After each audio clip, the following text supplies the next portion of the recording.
Hepinize merhabalar. Kanalıma ve videoma hepiniz hoş geldiniz. Bugün şöminenin nasıl bulunduğunu ele alacağız.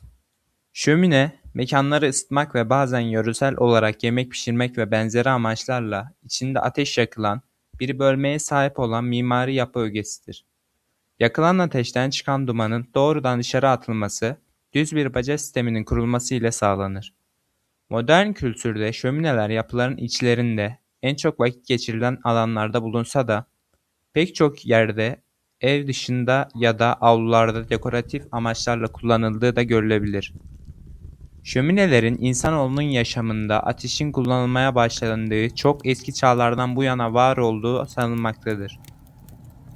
Bu yöntemlerde yerlere kazılan çukurlar biçiminde kullanılan şöminelerde yakılan ateşin dumanları yapının tavanına delikler açmak suretiyle oluşturulan ilkel bacalardan atılırdı. İki katlı evlerin ilk yapıldığı dönemlerde bile bu teknolojinin kullanıldığı şömineler aynı dönemlerde yapıların dış kesimlerinde yer almaya başladı.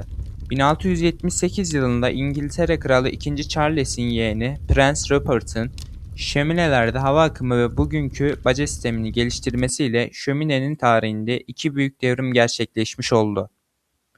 Bu tarz içerikleri kaçırmamak ve serinin devamından haberdar olmak isterseniz kanala göz atabilirsiniz.